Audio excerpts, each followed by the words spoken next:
Good morning, colleagues. My name is Rosa Sandoval. I'm a regional advisor on tobacco control at the Pan American Health Organization. Welcome to our webinar, The Role of Health Taxes in Health Systems During and Post-COVID-19 in the Caribbean. This webinar is organized jointly by the Pan American Health Organization and the Economic Commission for Latin America and the Caribbean, ECLAC. I would like to start by thanking our colleagues in ECLAC, in particular, Dr. Abdul Qadri, coordinator of the Statistics and Social Development Unit at ECLAC, for this fruitful collaboration between our two organizations. I would also like to acknowledge the presence today of colleagues from the Ministry of Finance and the Public Service of Jamaica, the World Bank, the University of Illinois in Chicago, the University of West Indies, and researchers from the region and beyond. Thank you all for joining us today. So today we will discuss the role of health taxes in health system during and post-COVID-19 in the Caribbean. The current COVID-19 pandemic has highlighted the clear interplay between a global viral outbreak and non-communicable diseases, between physical and mental health, and between health and sustainable development. Underlying NCDs and associated risk factors as tobacco use, harmful use of alcohol, and healthy diets and physical inactivity has been shown to underpin increased risk of severe cases of COVID-19 and increased mortality, affecting vulnerable groups across the lifespan and closely linked to the main social determinants of health. But the good news are not only negative. And today we're here to discuss the good news that we have, which is that cost-effective solutions exist for the prevention and control of NCDs. The WHO Global Action Plan for the Prevention and Control of NCDs particularly recommends the use of excise taxes on tobacco products, alcoholic beverages, and sugar-sweetened beverages. Indeed, excise taxes contribute by reducing the consumption of these unhealthy products and also contributing in healthier populations. Furthermore, in a context where countries may need additional resources to respond to the COVID-19 pandemic and to finance economic recovery plans, excise taxes on these products could be used as a source of additional and immediate tax revenue. We know that such effective interventions require an intersectoral approach, and I'm happy to be joined here today by so many colleagues who have worked together, health and economic, health and finance, on involving different government sectors, as I said, beyond health, in using these tools, in using these interventions as a way to reduce consumption of these products and as a way to generate extra revenues. But we also need the engagement of civil society. We also need the engagement of researchers. And also today we are joined by researchers who have contributed greatly in the region, but also at global level in generating the information that policymakers need to do the next step. So this is why in PAHO we're delighted that colleagues from ECLAC and the World Bank are here with us. As a public health agency, we always welcome the contribution and the collaboration with other intergovernmental agencies that are also working on these topics. So now allow me to present an overview of what we're gonna have today, an overview of the agenda.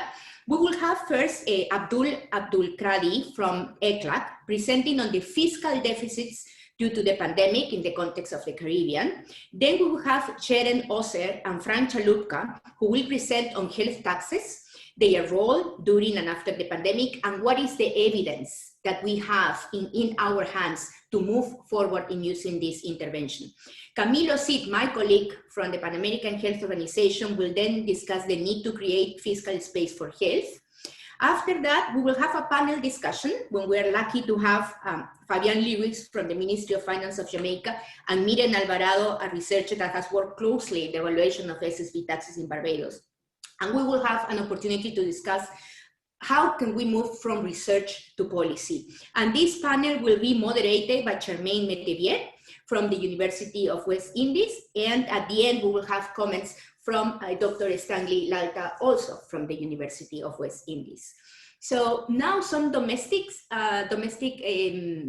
announcement. So you will see at the bottom of your screen that there are two boxes, one called Q&A and another one called chat. So for any technological problem about audio or any other thing related to technology, you're welcome to use the chat. And the Q&A is for questions for the panelists. So while the panelists are presenting, you are welcome to write down your questions there, and we will be answering either in writing or during the open discussion later in this webinar. So we will move to the open discussion where we will address your Q&A, as I was saying, and after that we will finalize our webinar with words by Catarina Camariñas from ECLAC, who will give us closing remarks. So this is the introduction to our webinar, and now I would like to invite Dr. Abdul Kadi to make his presentation. Abdul, please go ahead.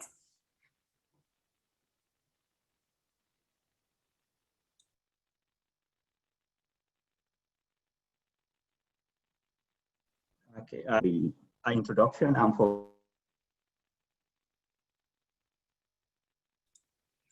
We can hear you, Abdul. Okay. Sorry. Yes. Yeah. I didn't know I was.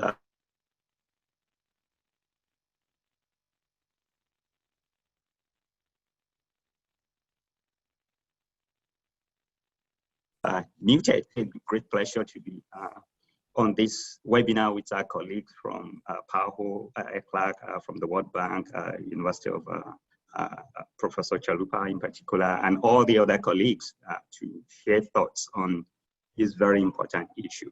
So let me go right away to my topic in the interest of time. Are you able to see my slides? Not yet. Okay, not yet.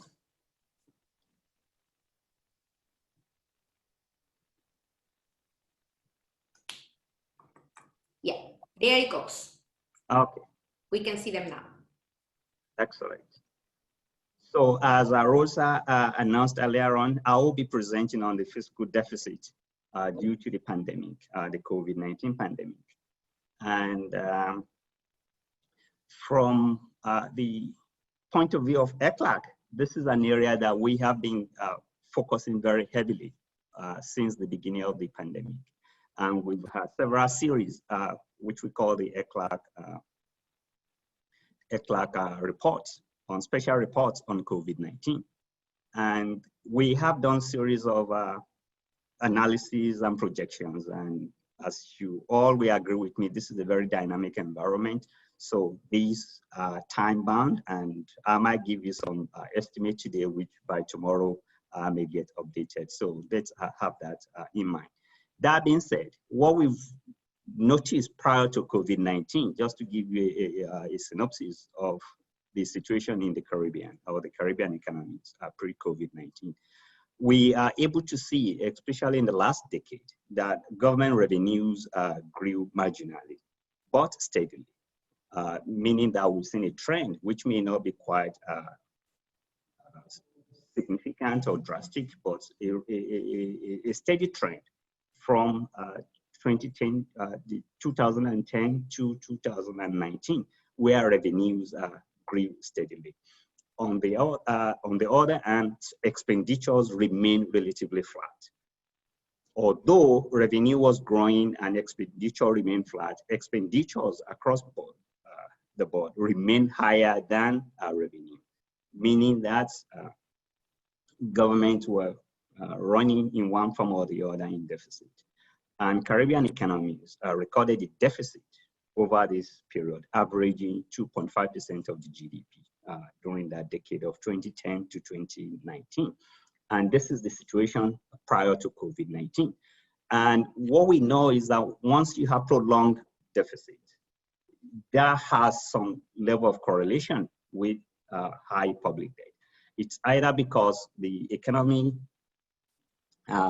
entered into debt because they were running a persistent deficit, or because of the high levels of public debt, they had to run a deficit. So either way you look at it, irrespective of the causation or the direction of causation, there is a high correlation between fiscal deficit and high public debt.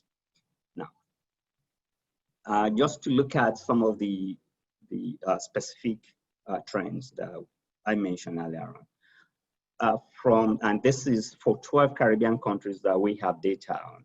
Antigua and Barbuda, the Bahamas, Barbados, Belize, Grenada, Guyana, Jamaica, St. Vincent and the St. Kitts and Nevis, St. Lucia, St. Vincent and the Grenadines, Suriname, and Trinidad and Tobago. Just as I mentioned earlier on, what we see here is that the revenue grew steadily from an average of 24.5% of the GDP in 2010 to 27.5% of GDP by 2019. That's about 3% point GDP, 3 percentage point growth in GDP over this period. And when you look at the breakdown, the tax revenue versus other revenues remained steady earlier in the decade, grew a little bit, and then remain quite, not so much different after 2015. But with respect to tax revenue, we've seen a little bit of growth, especially in 2018 and 2019. And we can talk about what led to this growth. Due to some economic restructuring in a number of the large economies, Jamaica in particular played a major factor in this. Now, with respect to expenditure now, on the side of spending, the central government looking at the budget or the spending of the central government. Remember that earlier on, I mentioned that expenditure remained relatively flat. And if you look at this bar chart, you see that there hasn't been any significant change over time. What we have seen is between 2010 and 2019, there's roughly a 1.2% increase in expenditure, 1.2% percentage point increase as a proportion of the GDP when you look at the expenditure. Then the breakdown of the expenditure now. The capital expenditure was from treat more than the interest payment and primary current expenditure. But what you see is that overall, the current primary expenditure grew marginally over the years. And the interest payment actually declined again between 2018 and 2019, looking at an average of 3.3% of the GDP in 2017, reducing to 2.9% in 2018 and further to 2.7% in 2019. Again, this is as a result of the restructuring that some of the economies experience, the major economies in particular. What is noticeable is even though in general expenditure remained relatively flat, we could see a slight increase in primary current expenditure from 2015 up to 2019 for the same 12 Caribbean countries that I mentioned earlier. Now, looking more into the disaggregation of the expenditures and revenues, this is the pink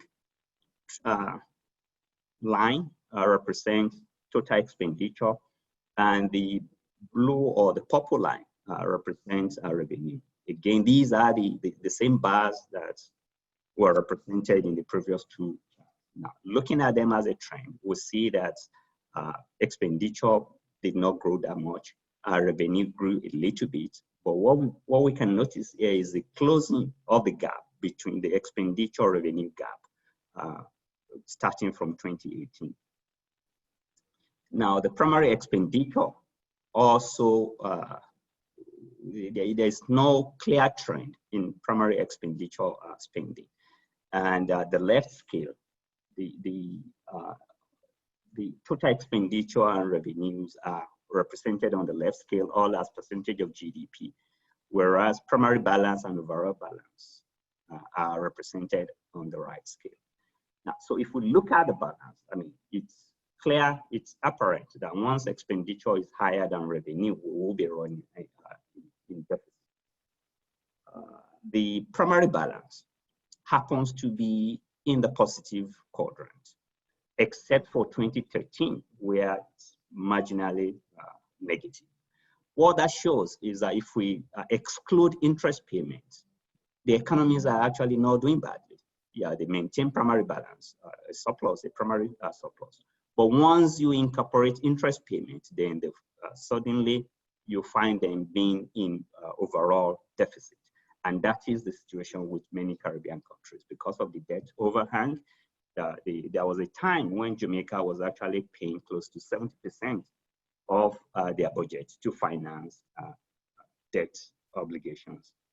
So, given that situation, let's look at the debt, the public debt profile of Caribbean countries. And here we have an additional country added into the mix here. So we have Dominica included here. So what you have is you have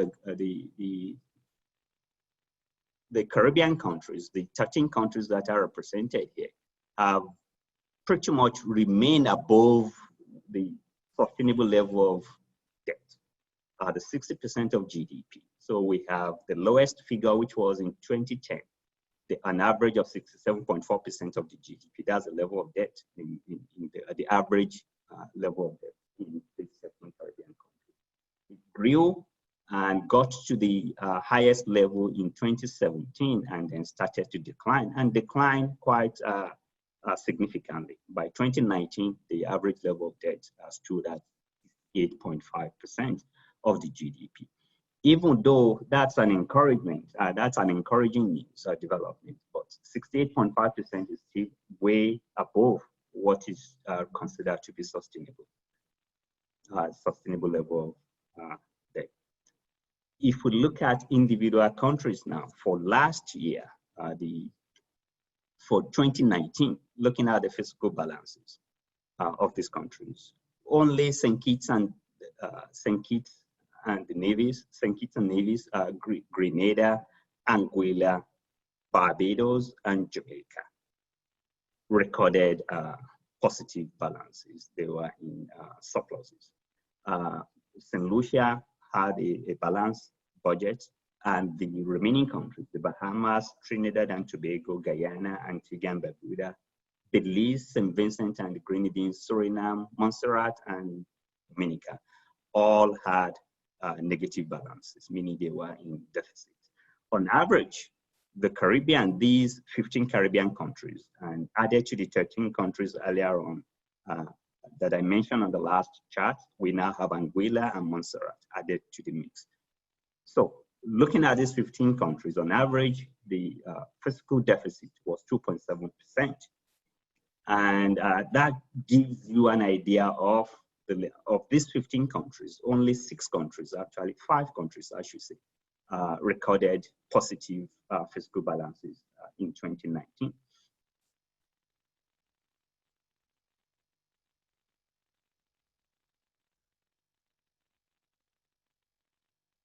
And Dominic.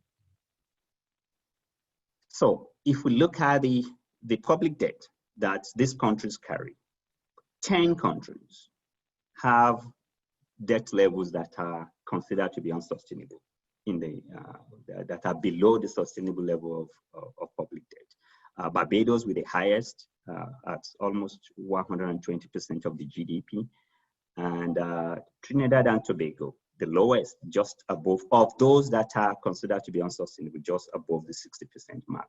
While Grenada, St. Kitts and Nevis, Anguilla, Guyana, and Montserrat have levels that are considered to be manageable and sustainable.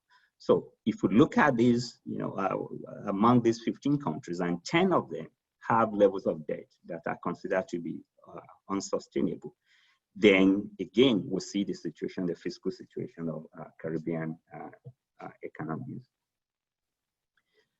So that was in the last decade and in 2019 to be specific. Now that we are in 2020 and we are now faced with COVID-19 and its implications, the impact that we have observed so far range from projected decline in the GDP growth, which will be associated with fiscal deficit, growth in fiscal deficit, and public debt levels will also rise. And unemployment, which we probably don't even need to be convinced about this. We see it maybe our neighbors, our colleagues, people around us that are being laid off, not by some people have been laid off and some people are by default have been laid off because, especially in the tourism sector where the hotels and the restaurants and those operating in the tourism sector have had to shut down. And the social implication of that will be that inequalities will rise. And we know that Latin America and the Caribbean region is one of the most unequal regions of the world. So that puts everything in perspective as to the impact of COVID-19.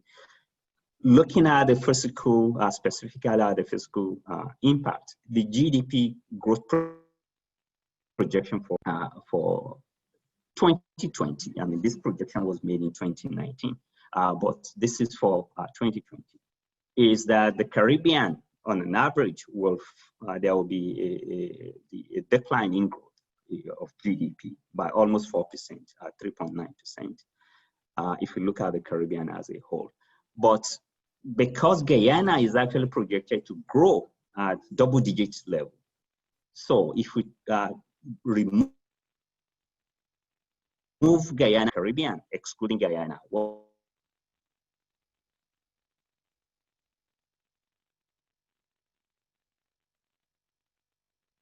we see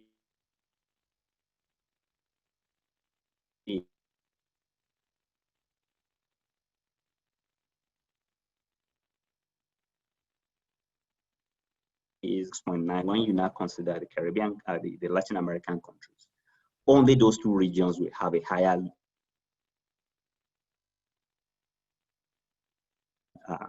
decline than the Caribbean. So with growth, the economy projected to shrink across the Caribbean, and the expansion of the COVID-19 measures that the countries have been forced to, in a way, obligated to do. So if we look at the size of the COVID-19 intervention in the Caribbean, Antigua and Barbuda has spent up to date 4.4% of their GDP to address COVID-19. Barbados are the highest of 19.2%. We have St. Kitts and the Nevis at 4.2% and so on. So what we have a range of extra budgetary spending to address COVID-19. So when you look at the projection for decline in GDP, combined with the current expenditure to address COVID-19 in different areas, it might be directly in health or in social support to citizens, then we have a perfect combination for growth in deficit. So what are the key messages? It's that our COVID-19 measures have expanded public expenditure at the same time that revenues are projected to fall. You know, we see the projected decline in GDP growth, which will lead, the combination of these will lead to growth in fiscal deficit, as countries have to meet urgent and short-term expenditures to address COVID-19, either in the health sector or in the other sectors of the economy where the impact of COVID-19 have materialized. So Caribbean economies are definitely faced with a very difficult time going forward, because as we've noticed earlier on, 10 countries are currently at a level of debt that is considered to be unsustainable. So if they have to spend more to address COVID-19, while GDP growth is projected to be at a negative level, then it's only a matter of time before the debt level will start to grow, and will grow very fast. So given this situation, then we have to look at innovative ways of generating new revenues in order to sustain the economy, not only to address COVID-19, but to make the economy sustainable. And what we have is a discussion about how we can use taxes, health taxes, to address health concerns at the same time generating revenue. So I would leave that topic to those who are more competent to address the issue of taxes in particular. So Thank you very much for your attention, and I will end my presentation here. Over to you, Rosa. Thank you so much, Abdul. Great presentation, very clear, very illustrative. And I'm just gonna move over to the next session with the last phrase in your presentation, which was, let's look, or we need to look at innovative ways of generating more revenues at the same time as addressing health issues. So thank you again, Abdul. We're gonna move, and thank you also for being so precise with the time assigned for your presentation. We're gonna move now to the next part of our webinar. And first, I'm really happy, very happy to have our colleague Sharon Oser from the Fiscal Policy and Sustainable Growth Unit at the World Bank. She's gonna talk about the role of health taxes during and after COVID-19. Sharon, the floor is yours. Thank you, Rosa. Many thanks to our organizers for the opportunity to be part of this really important conversation, and all the participants that are on the call. I'm really delighted to be with you today. We can move to the next slide. So I think Abdullahi really set us up for a great discussion. We can see the fiscal pressures, the debt pressures that the Caribbean countries will face due to the unfortunate economic and health impact of the COVID-19 crisis and how it affects overall the global economy. Let's go back why health taxes matter. And I'd like to start with first why domestic revenue collection matters. Adequate domestic revenue mobilization is a key ingredient for economic growth and ultimately poverty reduction, because being able to raise revenues domestically allows authorities to be able to spend on all the important aspects of government that we can think of, from human development to infrastructure. But also specifically when it comes to health systems, achievement of universal health coverage really implies significantly reducing out-of-pocket payments and guaranteeing social protection. And we know from decades of studies that this is really highly correlated with a country's capacity to raise general revenue. COVID-19 crisis, as Abdullahi was presenting to us globally and for the Caribbean region as well, exacerbated the inadequate tax revenues. And we expect to see lower tax revenue to GDP ratios across the world. And I suspect this will be the case for the Caribbean as well. A very key risk, at least in the short term, that we should discuss is that countries, because of the fiscal pressures and the debt pressures, may be forced to shift their focus from achieving the SDGs, just staying afloat.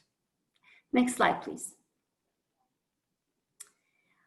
I want to go back why taxes and health outcomes, and in general, SDGs are strongly linked. We often think that the linkage is from the revenue channels. Taxes generate the funds that finance health expenditures or expenditures in general for human development, infrastructure, and such. But it's really important to remember that taxes also affect overall equity and economic growth. So a fair and a good tax system will also fuel the economic growth. What is very relevant for our discussion today, and this is the path that I'd like to emphasize, taxes also influence people's behavior and choices. So they can be a really important lever. Fiscal policy and tax policy in general can be a really important lever to push people to healthier and better choices.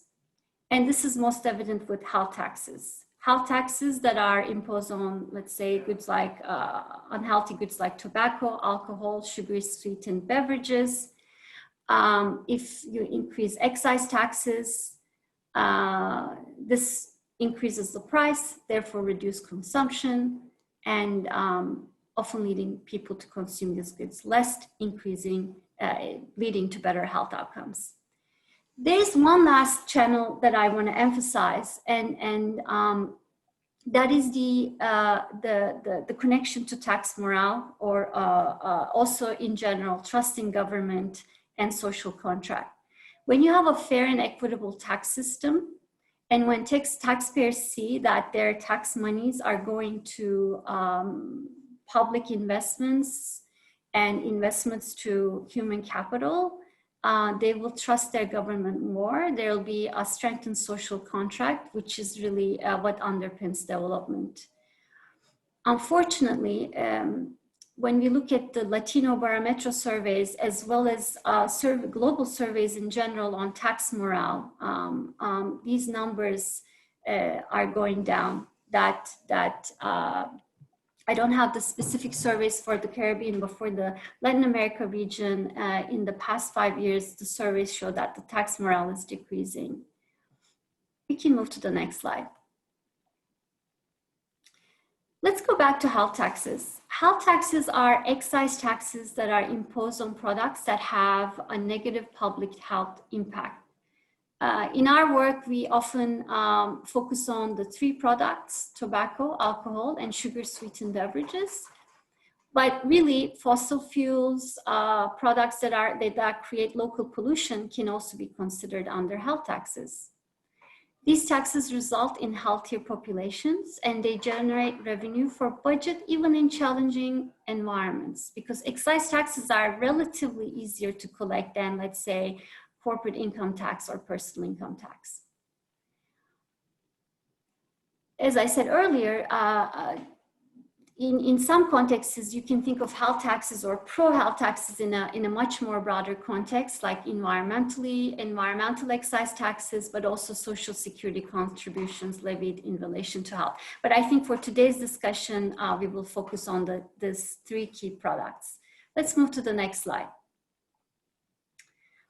What we know is, while there has been a lot of progress on the tobacco front, especially with sugar-sweetened beverages and sugary products, consumption of these products are increasing in many countries as they move from lower middle income status to higher income levels. And this may have really adverse effects on health outcomes and human capital outcomes. Next slide, please. We believe that health taxes are a bold and effective policy intervention to correct market failures. You probably heard of externalities, especially in the context of tobacco. Secondhand smoke affects others that are not smokers. Illnesses that are caused by tobacco, alcohol, or sugary product consumption, such as cancers, diabetes, impose high cost to society. But what's often not discussed, and this is recently coming more and more to the forefront and to the literature, especially in the context of sugar-sweetened beverages, are the internalities. We often discount the future consequences of our actions, and early habits, especially for children, such as the addictiveness of, let's say, sugar, can lead to habits that are very difficult to change when they become adults. So nowadays, there's also a lot of discussion about the internalities needing to be corrected, especially when it comes to SSBs. And of course, there's this a third channel that we should think about, which is the insufficient information. There's often lack of awareness of risks. That has changed to some extent for tobacco, but still there's a lot of lack of awareness of the risks of consumption of these unhealthy products. There's pervasive marketing, and of course, industry influence research distorting decision-making. And therefore, that also creates why we would consider this a market failure to be corrected. Let's move to the next slide. We believe with COVID-19, the time for health taxes is really now. It's sort of the innovative measure that Abdullahi closed his presentation with. We know that there's an urgent need for revenue generation. We saw that in Abdullah's presentation focusing on Caribbean. I can also report to you the latest World Economic Outlook that just got published this month projects a 4.4% contraction of global GDP in 2020. What we know from 2008 global financial crisis is even when economic growth recovers, it takes tax revenue collection rates to recover. So the tax revenue decline will be faster than the GDP decline, and the recovery for tax revenues will also be slower. So that's a really important thing to keep in mind. What does that mean? For fiscal space and human capital investment, it really is a concerning thought, because as fiscal space shrinks, as debt responsibilities of countries will rise, risk in investment in human capital will decline. We know that the health financing comes from the health share of public expenditure, and economic growth. So there will be pressures on all these three elements, and therefore financing our health systems will be quite at risk given all these pressures. For this reason, we really like to emphasize that health taxes are an easy measure to introduce. They are really quick in creating a short-term impact very quickly from a revenue point of view, but really most important is their health impact. Also in the COVID-19 context, consumption of these products are associated with conditions that are independent risk factors for COVID-19, like smoking and obesity. Therefore, ensuring through excise tax increases on these products and reducing the consumption of these products directly also affects health outcomes and reduce the risk factors that are associated with COVID-19. In closing, I think it's fair to say health taxes improve health outcomes. They help raise revenue, especially in the short term, and they can be a very effective tool in decreasing health system impact of future waves. I think this will be my closing thought for you. Thanks again for the opportunity. Thank you very much, Sharon, for that presentation. And again, you leave us with some key phrases there, and I'm just going to mention a couple of them. You said health taxes are a bold and effective policy intervention, and you also said the time for health taxes is now. So let's now hear about the effectiveness of health taxes. What is the evidence that we have about this? And I'm very happy, delighted to have Frank Chalupka, which is one of the most recognized, if not the most recognized researcher on this topic in the world. So thank you so much, Frank, for joining us today, and the floor is yours. Thank you, Rosa. And my presentation is, I think, a very nice follow-on to Sharon's, where she introduced a lot of the concepts that I'll be talking about in terms of the global evidence that we have on the effectiveness of health taxes, and then many of the arguments that get made in opposition to these taxes. So the idea of these taxes is not a new one. This is my favorite quote of all time from Adam Smith in The Wealth of Nations, talking about sugar, rum, and tobacco, commodities which are nowhere necessaries of life, objects of almost universal consumption, and therefore extremely proper subjects of taxation. So when he was talking about this, it was more in the context of the potential for these taxes to generate revenues with relatively minimal economic distortions. But what we've learned over time is that these are very, very, very effective tools when it comes to promoting health. So we have a lot of evidence now from tobacco. We have hundreds of studies from around the world, every different region, countries at every different income level, where we consistently find that increases in taxes and prices on tobacco products are very effective in reducing consumption. This is a picture from India, just showing how as prices went up in response to increases in taxes, we saw significant reductions in cigarette consumption there. And what we estimate is that in high-income countries, we see on average a 4% decline in consumption for every 10% increase in price. And on average, in low and middle income countries, about a 5% decline in consumption for that same 10% increase in price. What we know from the work on tobacco is that about half of that impact comes through changes in the number of people who consume these products. So they have a very significant impact on the prevalence of tobacco use. That's illustrated by this picture from Brazil, where we saw taxes increasing, prices increasing consistently for a number of years, and really significantly driving down the prevalence of cigarette smoking in Brazil. The other thing that we've learned as a result of the global research is that another key factor is going to be how prices are changing relative to incomes, or what economists call affordability.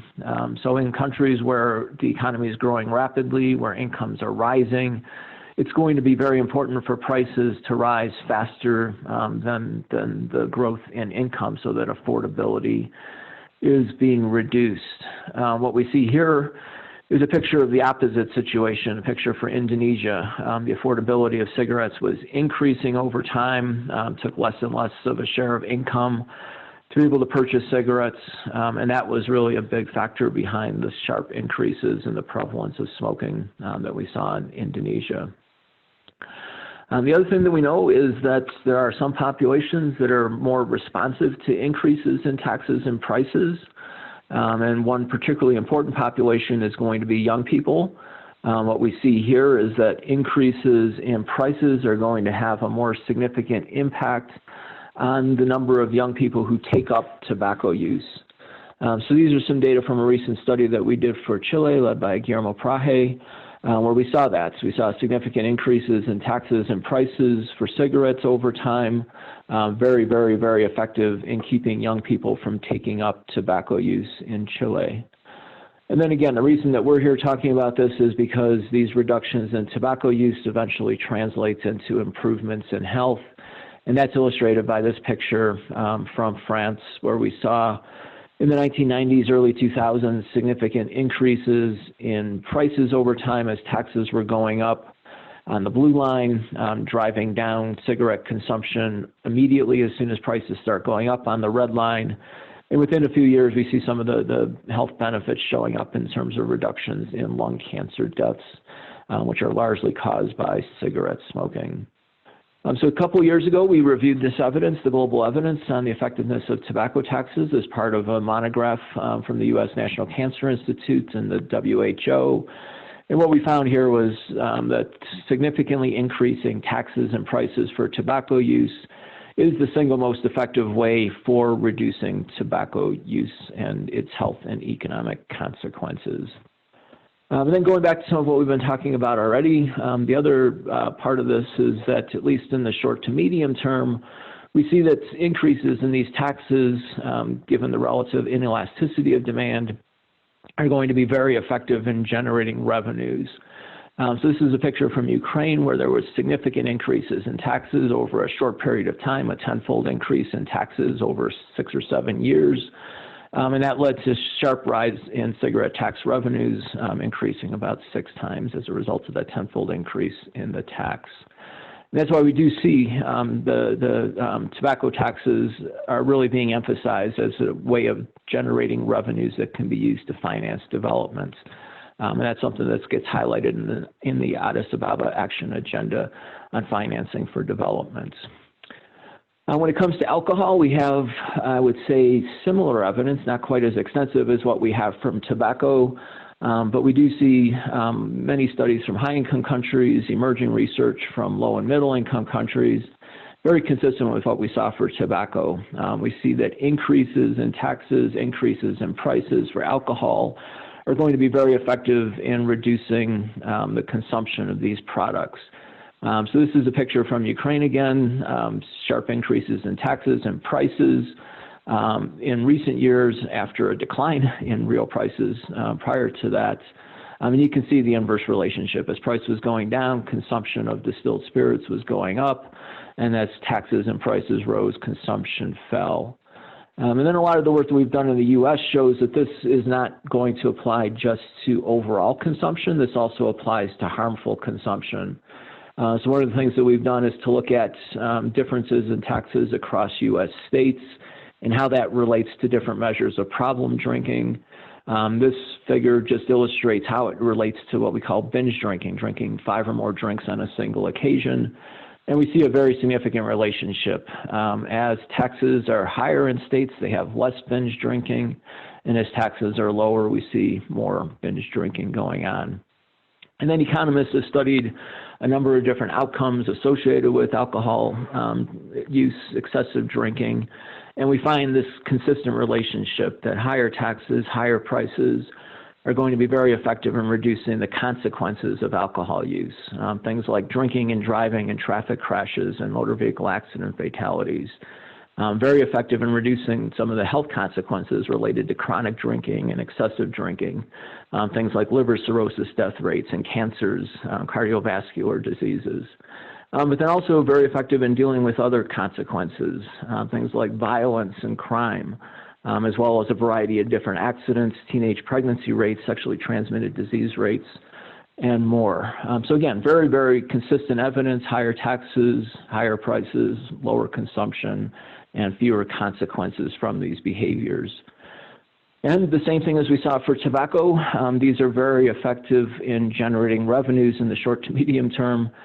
We don't have as nice evidence for alcohol because taxes have not increased very much around the world. But what we do see in places where they increase taxes is that you do see a significant rise in revenues from those taxes following the tax increase. So this is a picture for the U.S. Our last tax increase was almost 30 years ago, but when the tax did go up, we saw a significant increase in revenues from that tax. This has led to thinking about how to use these taxes to deal with other health problems. One of the things that has become more apparent over the last 20 years or so is the relationship between sugar consumption and obesity, and in particular things like sugar-sweetened beverage consumption and obesity. So we see in countries that have high levels of soda consumption, for example, high rates of obesity. And then part of what we've been seeing is that this appears to be driven, at least in part, by reductions in the affordability for these products, or increases, sorry, in the affordability of these products. So what we've seen when we look at the price data is that as obesity was rising, we saw that there was a significant increase in affordability. It took less and less and less of people's incomes to be able to purchase sodas and other sugar-sweetened beverages. And that was true virtually in every country around the world. This is looking at data from 2000 to 2013. We see high-income countries, middle-income countries, low-income countries, increases in the affordability of these products. The only exception there was Japan, where incomes were going down in general during that time. And then when we start to look at how changes in prices drive consumption, we see the same sorts of things that we saw for tobacco and alcohol, in the sense that as prices have been coming down in general over time, what we've seen is significant increases in consumption. The one contrast with tobacco and alcohol is that demand for these products appears to be much more responsive to price than what we saw there. The estimates suggest that a 10% increase in price, for example, on sugary drinks would lead to about a 12–13% reduction in consumption. There's been a lot of work trying to evaluate the impact of these taxes. One of the first taxes that went into effect was in Mexico, and consistent evidence coming out showing that as these taxes were implemented, as prices rose, we saw significant reductions in the consumption of sugar-sweetened beverages relative to what they would have been in the absence of the tax. And so again, we have this consistent evidence for tobacco and alcohol. We have the emerging evidence growing for sugar-sweetened beverage taxes that shows that these taxes are very effective in curbing consumption, very effective in raising revenues. But when we start to look at what's happening around the world, we see that governments are not implementing these taxes in a very aggressive way. One measure for cigarette taxes that the World Health Organization uses is the idea that cigarette taxes should account for at least 75% of retail prices for cigarettes. And when we look at what's been happening, we see that they're a long way from getting to that point. Taxes on average account for less than half of price globally. And we see relatively few countries, relatively small share of the population that's covered by taxes that do reach that 75% target. When it comes to alcohol, there are no specific targets that have been set, but what we see is that alcohol taxes in general are relatively low, account for less than 25% of price on average. And we see that many countries don't even tax all alcoholic beverages. And that's going to be true in Latin America. It's going to be true in several Caribbean countries as well, where some products are exempted largely for economic reasons, which is going to then exacerbate some of the health consequences of alcohol use. We have seen over the last several years a lot of interest in sugary drink taxes. We've seen these adopted around the world, including in at least a couple of countries in the Caribbean. So we are seeing progress in this area. The recommendations here are the taxes should be at least enough to raise price by 20% to have a meaningful public health impact. And in many countries, you don't see taxes getting to that level yet. But at least the trend is moving in the right direction in terms of interest in adopting these taxes. So I think the lack of progress in this area largely relates to some of the economic arguments that get used against these taxes. So one of the arguments that's particularly resonating now, given the economic downturns that many countries are facing because of COVID, is the idea that somehow if you implement these taxes, if you raise these taxes, that's going to lead to economic harms. It's going to lead to significant job losses. And the industry here argues if you raise the tax, that's going to reduce consumption. That's going to put people that are involved in producing and distributing these products out of work, and that's going to have spillover effects as a result of losses of income in that sector. But what they don't talk about is what happens on the other side, which is the idea that when you raise these taxes, if people are consuming less, they're going to spend the money that they would have otherwise spent on these products on other goods and services, which are going to create jobs in other sectors.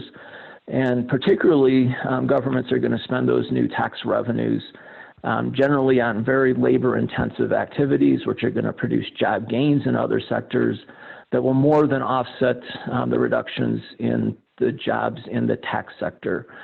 So we have a lot of evidence on tobacco, again, from countries all over the world that shows that these sorts of reductions in tobacco use driven by tax increases or other policies are generally going to have a positive economic effect, lead to net increases in jobs. We have emerging evidence when it comes to the sugar-sweetened beverage taxes that the same thing happens. We've seen that in Mexico, for example. And then we have at least a little bit of evidence, one study that my colleagues and I did for alcohol taxes in the U.S. That shows pretty much the same story, that you see small net gains in jobs as a result of these taxes. A second argument that gets made against these taxes is that they're going to have very regressive impacts. They're going to hurt the poor. And some very nice work that Alan Fuchs and his colleagues at the World Bank have done shows that that's not the case, that these tend to be very progressive taxes. So they've done a fair amount of work on tobacco taxes. And what they see is that in general, low-income populations respond most in terms of changing their consumption patterns in response to the taxes. So they end up reducing consumption by more. And what happens at the same time is that they end up being healthier. They end up being more productive. So when you factor in the full effects, the reductions in consumption, the improvements in health, the improvements in productivity, what you see is a very progressive effect. Low-income populations are going to be better off after increasing taxes on tobacco products. And recently, they've been starting to apply the same methodology, this extended cost-effectiveness analysis approach, to other types of health taxes, and are finding, at least with sugar-sweetened beverage taxes, similar effects. So this is a picture from a similar study that they did in Kazakhstan on an SSB tax, where again, they find these very progressive effects of the tax once you factor in the impact on health and productivity. And then the other part of it is what happens with the revenues that are generated from the tax, and to the extent that these revenues go back into health programs, particularly health programs targeting low-income populations, that's going to add to the health benefits, and that's going to reduce any concerns about a negative financial impact on the poor. And I think the best example here is what happened in the Philippines several years ago when they significantly reformed their tax on tobacco. raised that tax considerably, generated substantial new revenues, and then put those revenues back into a program for universal health care in the Philippines, particularly focusing on allocations to the poor. So again, significant positive progressive effects as a result of the use of those revenues. And then the last argument that gets made against these taxes is that they're going to drive tax avoidance, tax evasion behavior. You're going to end up with a lot of smuggling, and that's going to undermine the health impact. It's going to undermine the revenue impacts of the tax.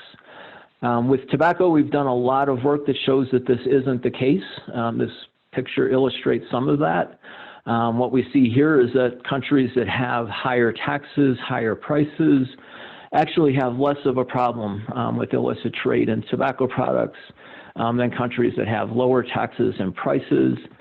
When we start to look at what's really driving the illicit trade in tobacco products, what we see is that it relates more to strength of governance, how effective their tax administration is, how free from corruption the government is, how effective their border controls are, things like that. And what we see here is that in countries where there is weak governance, in this particular picture where there's a lot of corruption, those are the countries that are going to have much more of a problem with illicit trade, and it's not going to be the countries that have high taxes, high prices, and effective governance.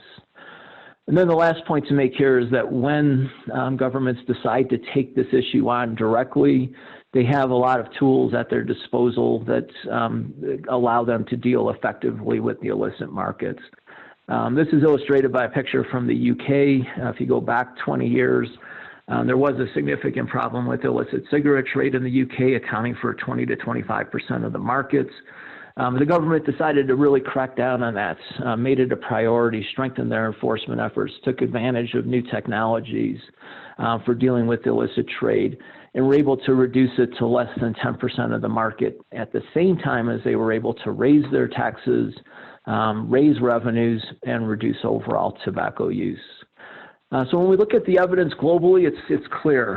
Higher tobacco taxes, higher alcohol taxes, the new sugary drink taxes are very effective at reducing consumption of these products and raising revenues. And because of those reductions in consumption, we see reductions in the consequences of consumption, considerable reductions in various non-communicable diseases, and the sorts of things particularly that put people at risk from COVID.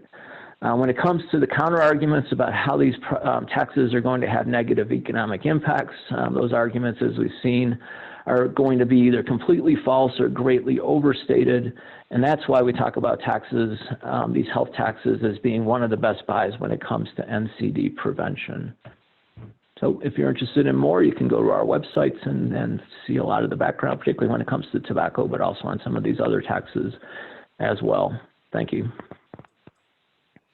Thank you very much, Frank, as clear as usual. And thank you for showing us that extent amount of evidence in such a short period. So thank you for this effort. And I would like to leave the participants with a couple of messages from your presentation. One, you said these taxes are very effective in curbing consumption, but governments are not using them or not aggressively using them. And you have also leave us with a strong message on the issue that arguments against these taxes about the negative economic impact are false or greatly overstated, and specifically you show us evidence on how these taxes are progressive, or it lead to be progressive. And with that, I would like now to move over to my colleague, Camilo Cid from the Pan American Health Organization, and he is going to present on the need to create fiscal space for health. Camilo, go ahead, please. Okay. Are you watching my screen? Yes, everything is fine, thank you. Well, good morning, everyone. Today, I want to approach the issue of health taxes from the perspective of fiscal space for health, especially in the pandemic context, because an increase in health taxes is a potential source of fiscal space, including potential future savings associated to an expected reduction in the use of health service and reduction in premature mortality. So the taxes have double importance in these cases. They are first a health policy to avoid death and morbidity, and the collection of resources can be used by the health sector if they are earmarked, of course. Well, the presentation is organized by questions. The first question is why fiscal space? And I have two fundamental motivations.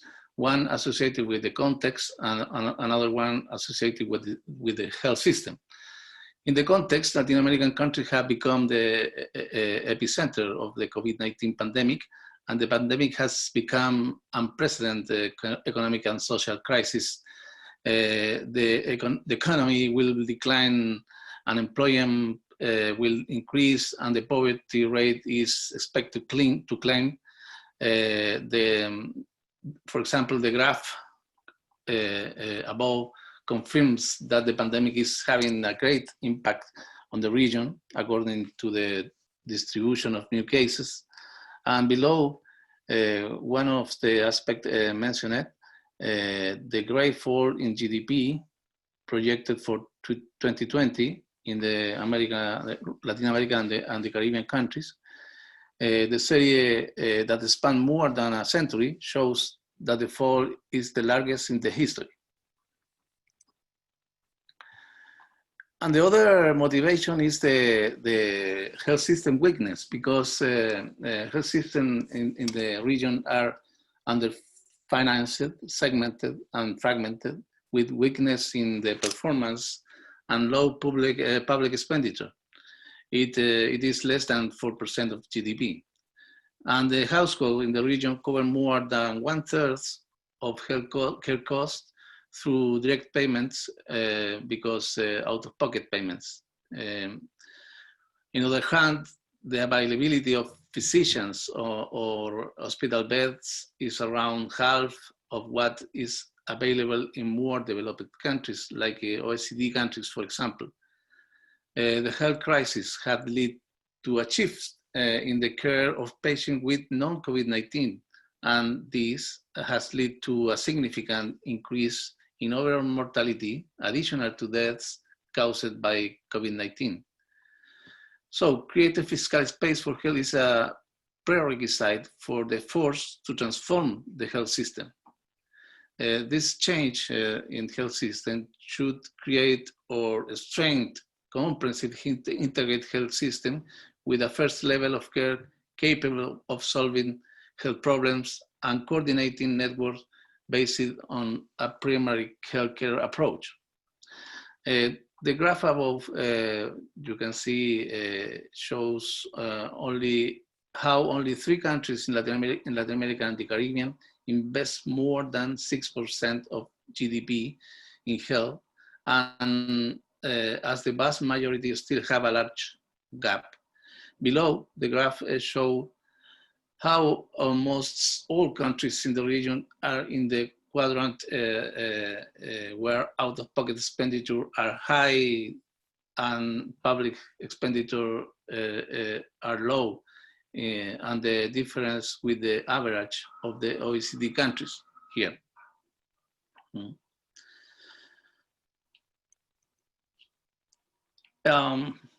The other question is, what is fiscal space? It is fundamental, no? A fiscal space is a global economic concept initially developed by economists at the IMF and the World Bank. It is currently used by WHO, OECD, ECLAC, and PAHO, and is gaining notoriety in the achievement of SDGs. And in the context of the COVID-19 pandemic, it takes additional importance, because if there is no reprioritization for health, it will be difficult to control the pandemic and avoid the economic effects of the crisis. But the concept of fiscal space for health refers to the ability of governments to allocate additional budgetary resources to the health system without jeopardizing financial position of the public sector or supplanting other socially necessary expenditure. And the fiscal space has a definite methodology or methods for study this issue, no? And a fiscal space assessment consists basically of a study on potential additional source of resource for health system and evaluating them in terms of amounts and feasibility. In the framework of PAHO studies, there are 5 sources of fiscal space for health. First is economic growth. Second is reprioritization for health. New tax revenue, greater efficiency in health expenditure, and external resource. This quantitative analysis is contrasted with a political and social feasibility analysis.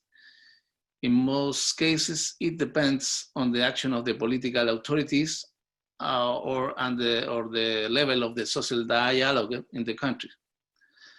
And the method of this second issue are usually qualitative, and they are a complement of the first part of the analysis.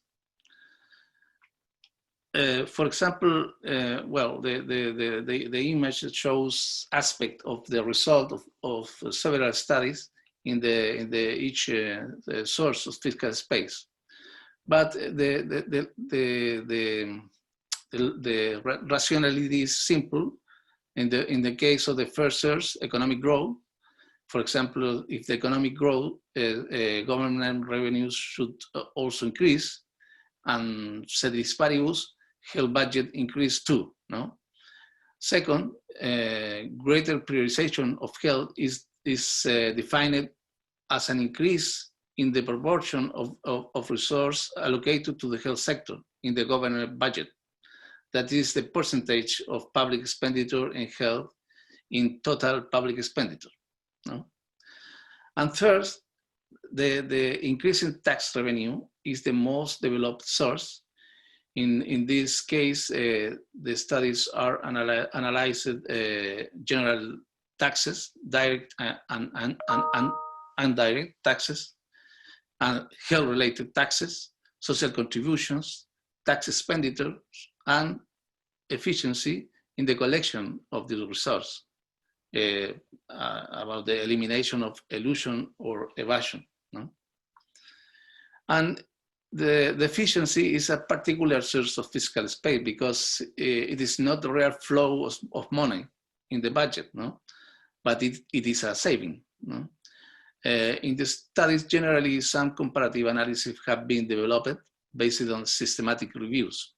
And finally, external source of fiscal space for health are those that originate outside the country through grants or debts. Now, in the context of COVID-19, this component is being especially relevant. No?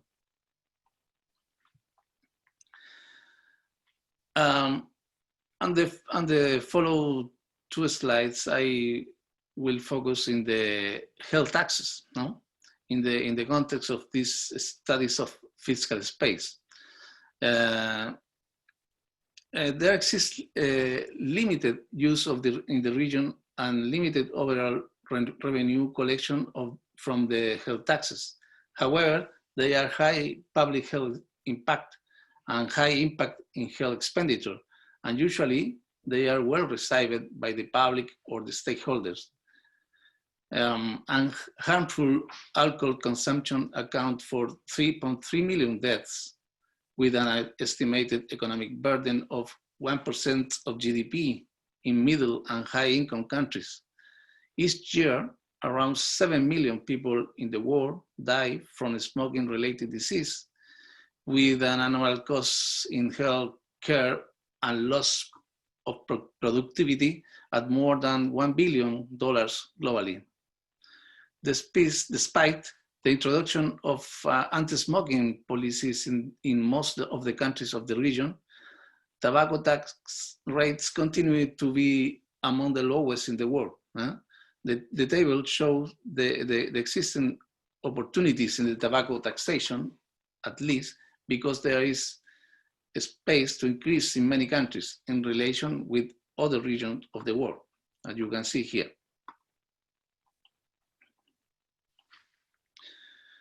In the studies of fiscal space directed by PAHO in the last years, tobacco and alcohol taxes appear to be feasible in many countries of the region. For example, in Granada, rising tobacco taxes, the government revenues will grow almost 9%. In Honduras, rises the tax on alcohol and added a tax of carbonated drinks. With this, up to 1 point of GDP could be obtained in 5 years. In Guatemala, a study for tobacco shows the possibility of an increase on the tax collection around 20% in 1 year. And there are opportunities to increase taxes to alcoholic beverage. In Paraguay, with the 2015 tobacco tax increase, collection increased by 26% in the first year. And there is still room to increase. The same as the alcohol tax.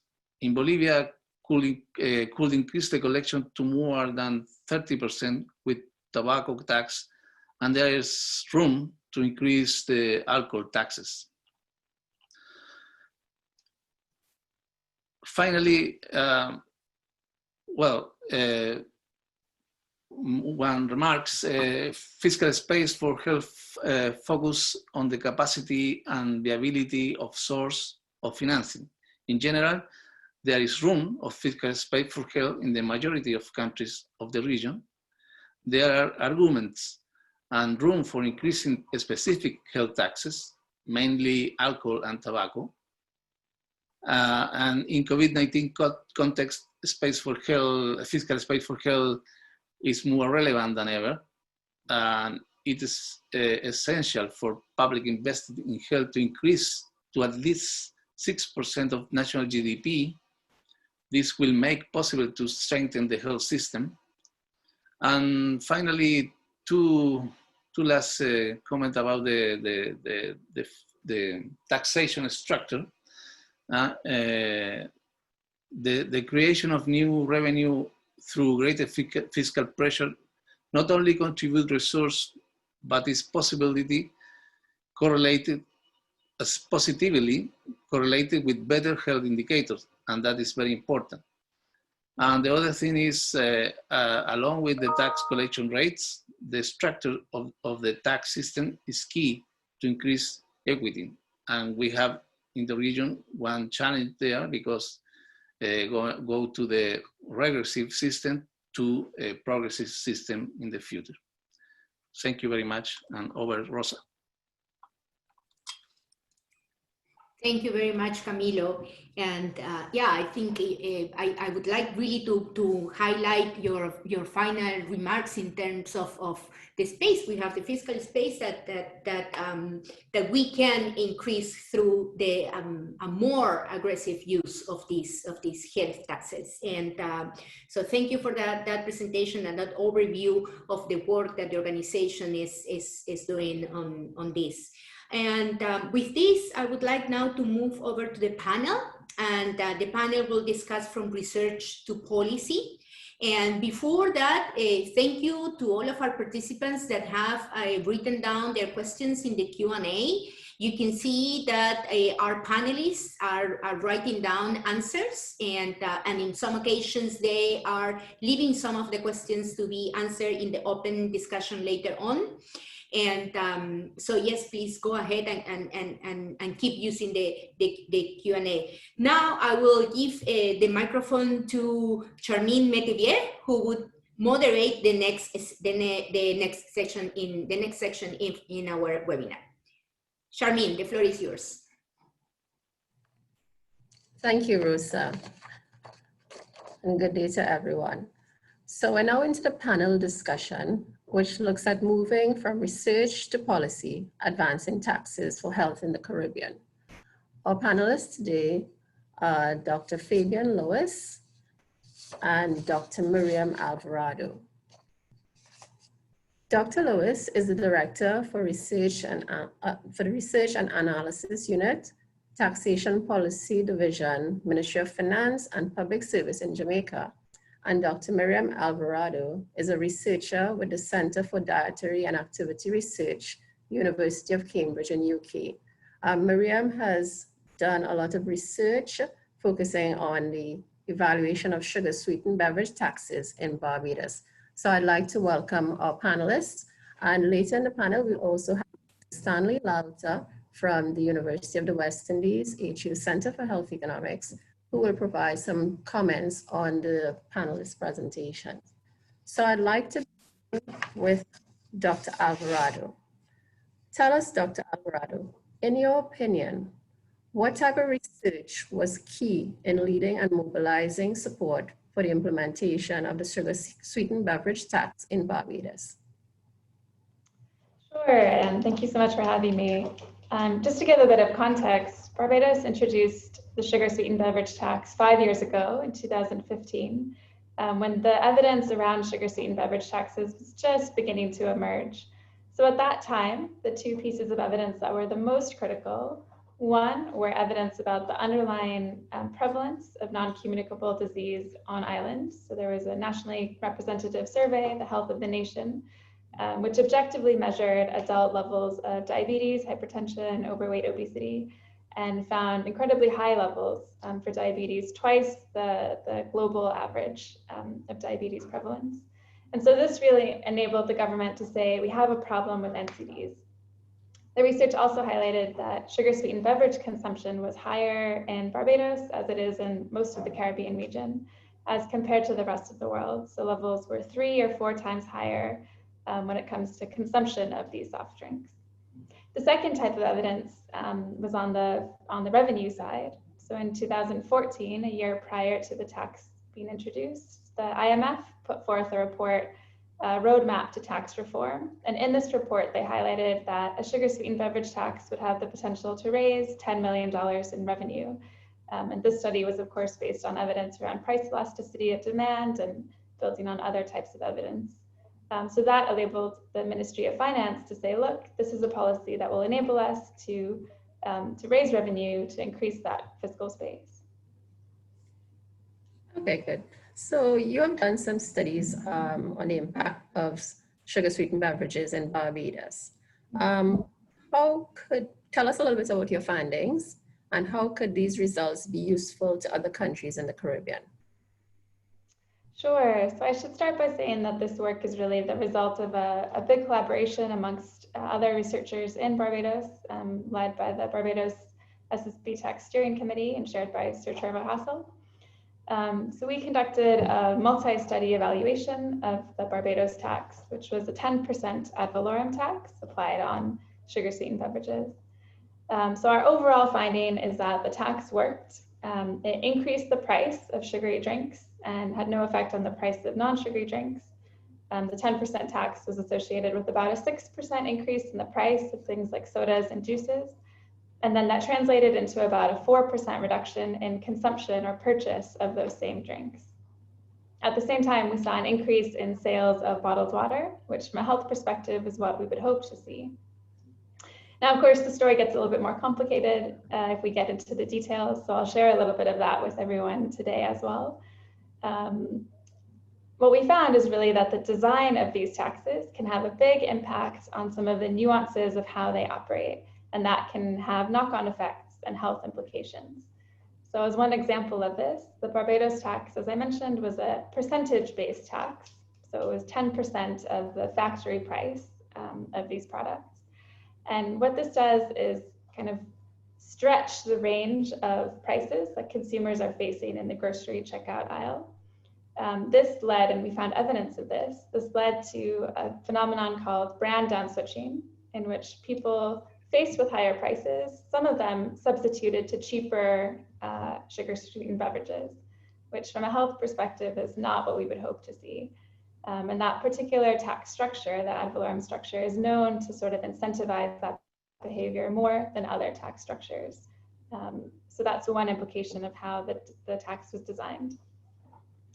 There are a few other implications. So in terms of thinking about sugar-sweetened beverages, it's actually a really diverse range of products. So when we talk about sugar-sweetened beverages, we're talking about sugar-sweetened juices, sodas, energy drinks, sports drinks, flavored drinks like the Tang and Turbo crystals that are used to reconstitute drinks. So it's a really wide range of products, and it's difficult to capture all of them in one definition. So what we found in the Barbados tax is that actually about 60% of the sugar-sweetened beverages that people were consuming regularly were captured by the definition of the tax.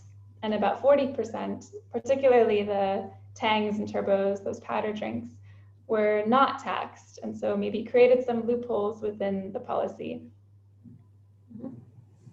Okay, looks as though there's some room for some leveraging in Barbados. Okay, so we know that only 6 of the PAHO WHO member states in the Caribbean currently have an excise tax on sugar-sweetened beverages. These countries are Belize, Barbados, Dominica, St. Kitts and Nevis, St. Lucia, Suriname. And most of them could be further leveraged to improve the impact on this sugar-sweetened beverage consumption and health. From your experience, what type of evidence is currently missing that could help foster the use of such taxes in the Caribbean?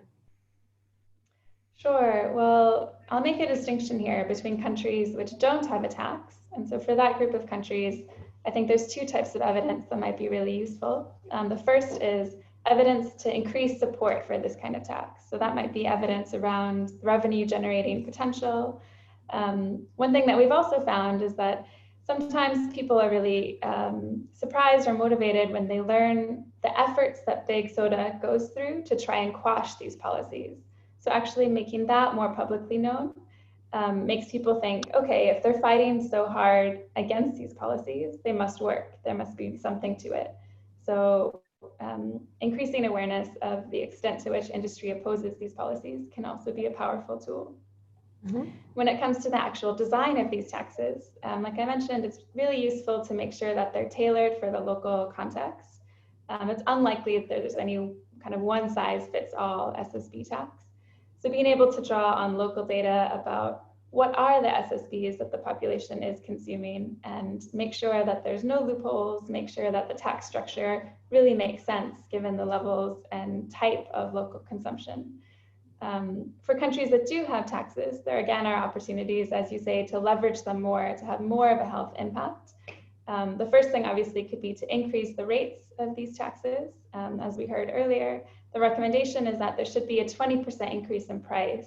In Barbados, we saw a 6% increase in price. So there's a lot of room to up that tax rate to really see the health benefits that we're hoping to observe. There's also, like I said, many other ways to restructure the taxes so that they're most likely to incentivize the goals and the health behaviors that we're hoping to see. One thing I'll also add is that these taxes might not only operate through their financial or price mechanism, but they also send out a signal to people that this is an unhealthy product that the government is so concerned about they're willing to tax, like tobacco, alcohol, and now sugar-sweetened beverages.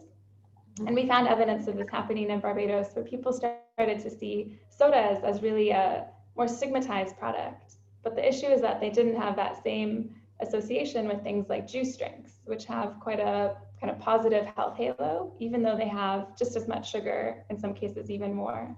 So being really clear about the fact that when we talk about sugar-sweetened beverages, it's not just the sodas, it's also the sugar-sweetened beverages, sugar-sweetened juices. Mm-hmm. Okay, so you're saying that there's a lot of room for increasing persons' awareness of when we talk about sugar-sweetened beverages, where these can be found in different types of products. Right, so, you know, a little bit of a follow-on question. You said about the 6% tax in Barbados. Do you feel that there's an appetite at this time in Barbados for increasing that tax, moving it further along? Sure, so just to clarify, it is a 10% tax, but it's applied on the ex-factory price. So then there's a lot of other markups that go on that amount. And what we end up seeing is the 6% price increase. Right. We know we had a meeting in January of this year with high-level ministers to discuss exactly that. And at the time, the message was, this was pre-COVID, at the time the message was, there's no room to increase the tax, but we can try and make other amendments to make the tax more effective. I'm not sure to what extent that conversation has progressed given everything that's happened around the world since. Yes. I should also say that there are other interventions like restrictions on marketing to children that can have important synergies if they're introduced alongside a tax on SSBs. So that's another message I would really strongly advise countries to consider where possible. Okay. Right. I'd like to bring in Dr. Lewis in the conversation now. Dr. Lewis, can you tell us in Jamaica, what progress has been made or has not been made so far on the use of excise taxes on tobacco, alcohol, and sugar-sweetened beverages? Well, good morning, everyone. Thank you for having me, Charmaine. Welcome. Over the years, we have had some progress, much progress, in terms of our excise tax on tobacco products and alcoholic beverages. So since over the last few years, we have made substantial progress in terms of reducing the consumption of cigarettes and alcohol. Overall, we have found that these products have become less affordable over time. So in the case of cigarettes, as Frank had mentioned earlier in terms of the relative income price, we have seen that cigarettes have gone up substantially based on about 8 adjustments in the excise tax since 2005 to 2017. And we have found that the imputed cigarette consumption in Jamaica locally has fallen to roughly 41.7% of the level that it was in 2007-2008 fiscal year. So in a nutshell, over the last few years, we have had a dramatic fall off in cigarette consumption. In terms of alcoholic beverages, we have had almost similar success because the government has revamped the structure on alcoholic beverages. We have started to tax alcohol based on their alcohol content since 2010. And we have seen that for all the major alcoholic beverages types, beers, wines, and spirits, we have found that those beverages have also become relatively less affordable over time after the sporadic adjustments in the excise tax policy on alcohol. So in a nutshell, with our discretionary policy changes, complemented of course by our Ministry of Health and Wellness, graphic health warnings and the smoking bans, we have been very successful in curtailing the consumption of tobacco products locally and alcohol based on their harmful effects. However, I have to point out that we do not have an excise tax as yet on sweetened drinks. However, we have a value-added tax on those drinks, but we have not implemented a sweetened drinks tax as yet. So overall, our experience, our country experience has lent empirical support that despite the inevitable smuggling and so on, meaningful tax increases can substantially reduce tobacco consumption over time. And we have found that we have raised additional revenue, especially where we had made changes to better enforce at the ports. Mm-hmm. Oh, sounds very successful. Have you heard anything about the health impacts? In terms of the health impacts, Yeah, well, any positive impacts? Right, from the Ministry of Health and Wellness, they have also provided evidence in terms of less tobacco-related deaths over the years, and smoking prevalence has not gone up. It has actually gotten lower. So that's one evidence that the policies are working in terms of the health impacts. Yes, okay, good. So which type of evidence was useful and how in supporting the use of the excise taxes on tobacco and alcohol? to counter the arguments of those opposing the use of these taxes in Jamaica, of which lack of evidence limited the progress of it? Well, thanks for that question, Charmaine.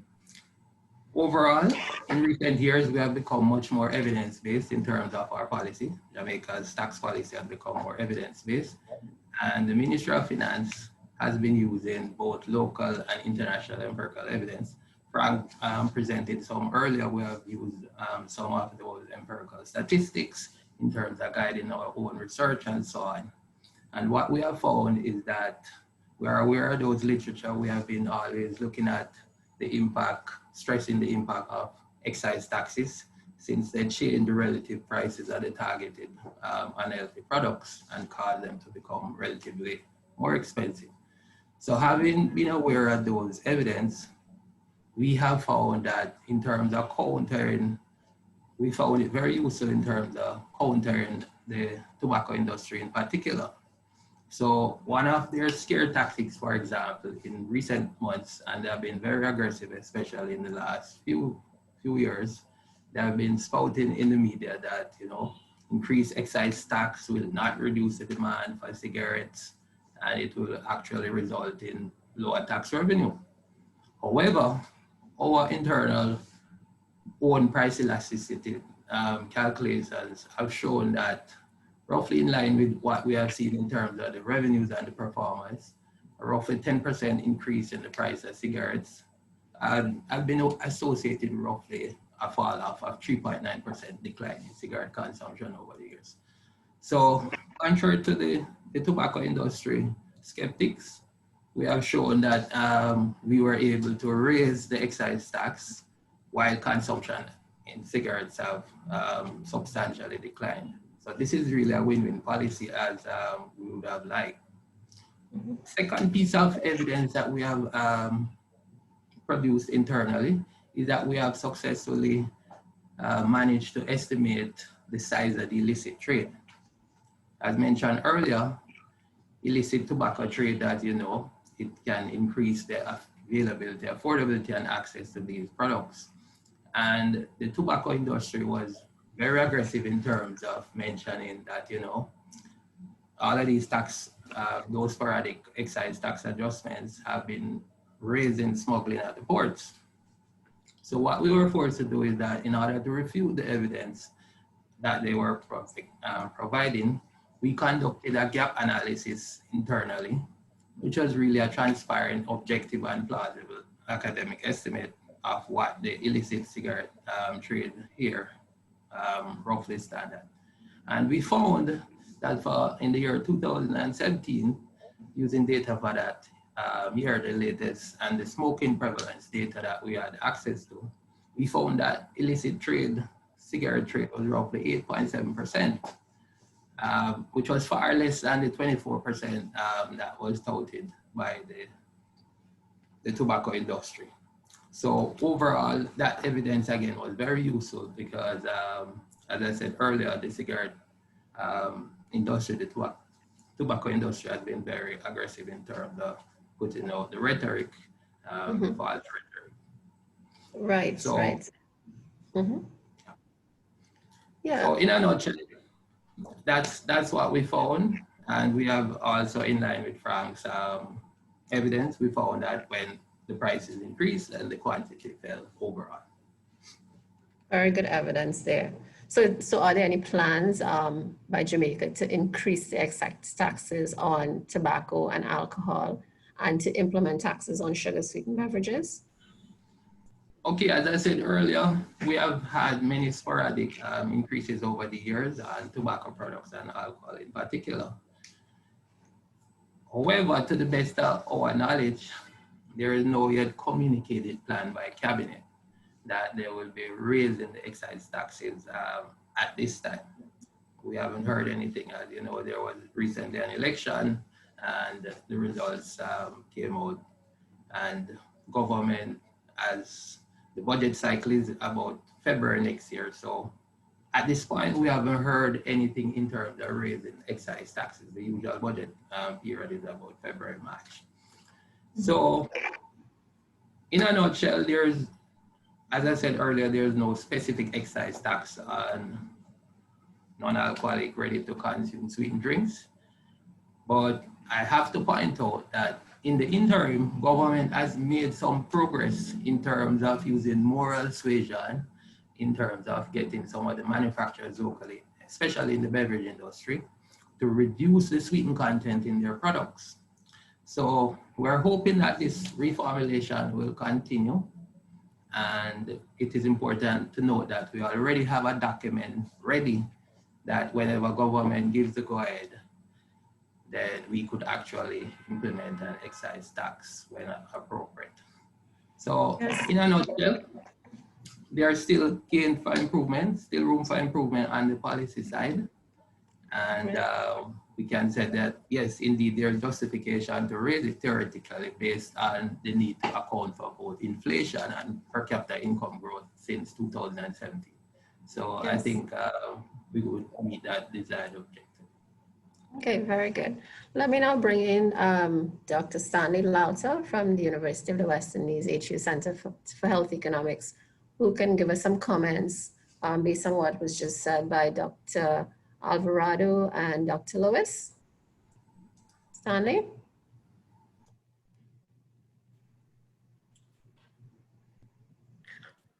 Thank you very much, Charmaine, but I think I do need a host to get my video going. Good, thank you. Great. Okay, good morning to everyone. Thank you to Charmaine. Thanks to PAHO and the other agencies for bringing off this crucial webinar. I have 3 substantive comments to make. Firstly, pertaining to the health taxes, which are already in place. Secondly, in terms of the quality of research, which has to be done, and how that gets converted into policy. And thirdly, in terms of broadening the perspective away from just taxes to sources of financing for health. And I'll tell you why I want to do that in a moment.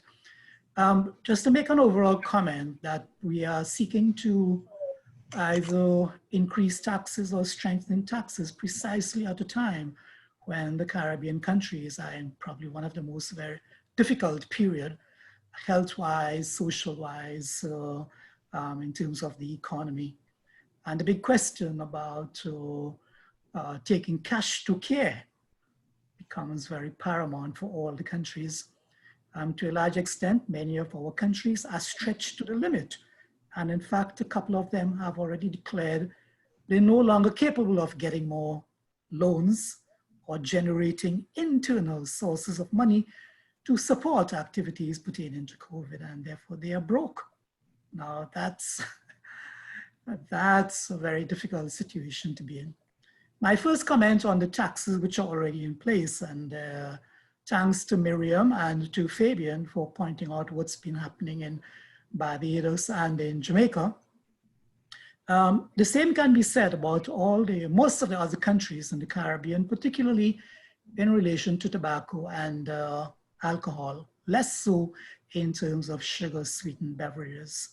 2 critical matters which have come up are the influx of cheaper alternatives, not just for tobacco, but also for sugar-sweetened beverages and alcohol. And secondly, where does the money go to?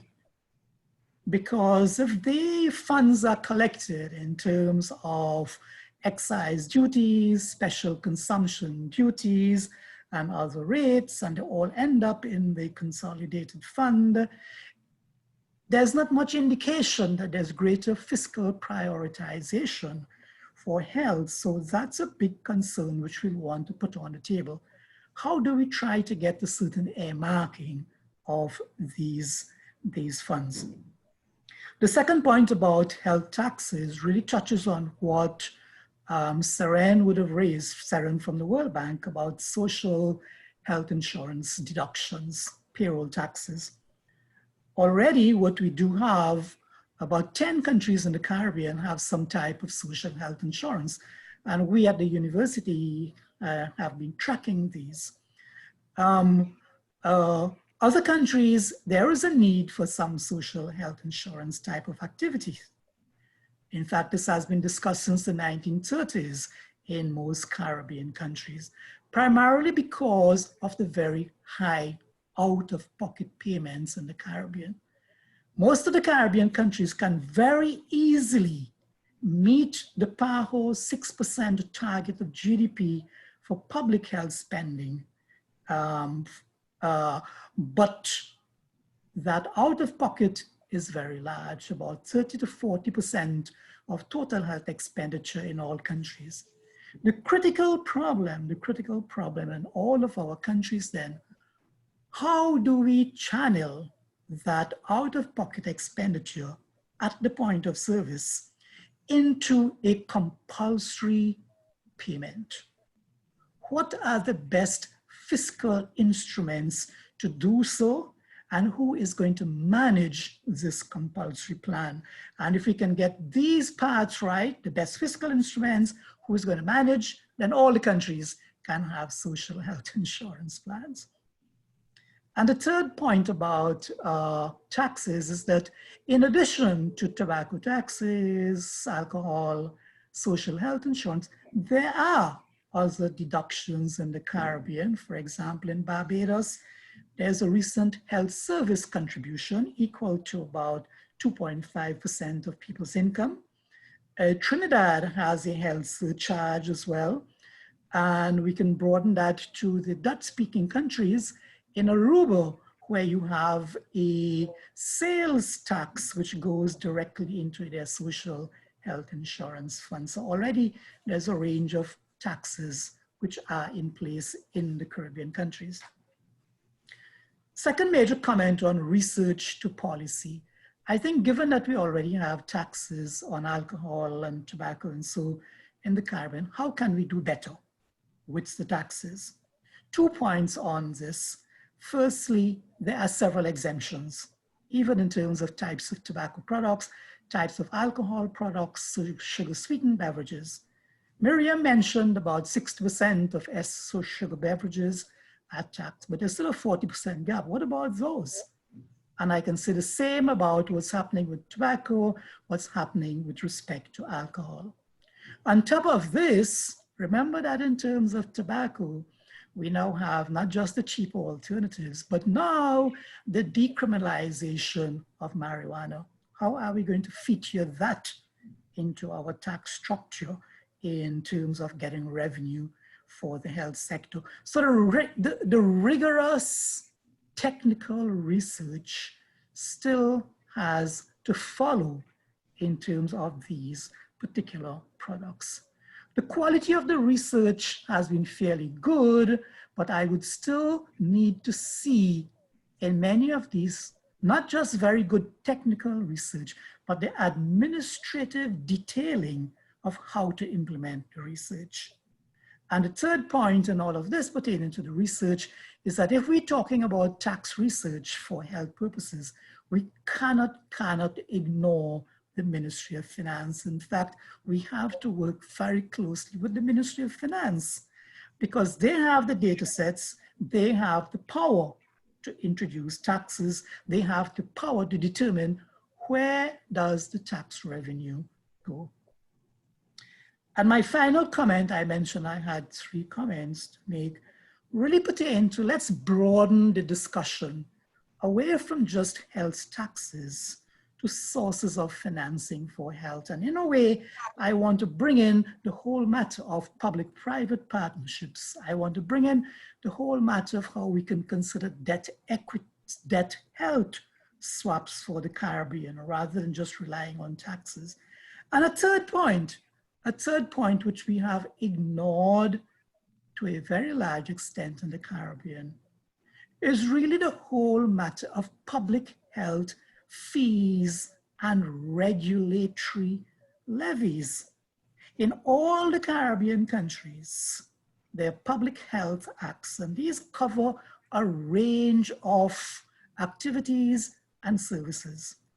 Every food establishment, every time a vessel comes into the port, every time an aircraft comes to the airport, Every time drugs have to be registered for use locally, every time you have a barber shop or a hairdressing shop or whatever, which has to be inspected, there are fees and charges associated with all of these.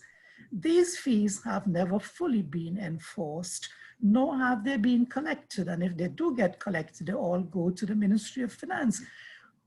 In fact, some of the early research which we did in Jamaica pointed out that if we did better just in collecting all of these public health and regulatory charges, we could cover between 15 to 20% of the public health cost of activities in the Caribbean countries.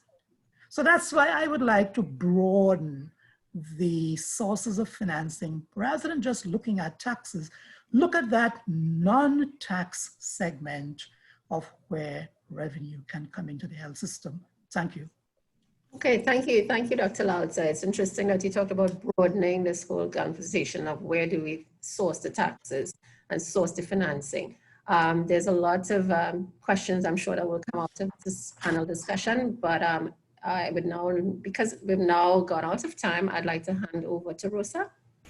Hi, thank you, Charmaine, and thank you so much for facilitating this very illustrative, very rich conversation. And thank you, Stanley, for those very inspiring and motivating comments. I think we have room for probably 2 more webinars to continue this conversation, but we have a few minutes to address some of the questions from our participants.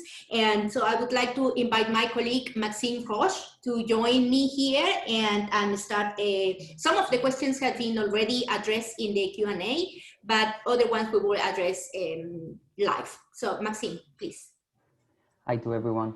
So yeah, we'll start with a question from Simon Anderson to Abdul. So how does the spend as a percentage of GDP for Caribbean countries during this COVID period, as shown by Professor Abdul Qadri, compare to percentage of GDP spent on chronic disease in Caribbean country over similar periods in the past? Does this mean a consequence will be a reduction in percent GDP spent on health long term? Finally, should countries start planning for significant poor health outcomes over the next 5 to 10 years? Thank you, Maxine, for the question, and thanks to Professor Anderson for that question as well. It's actually multiple questions in one.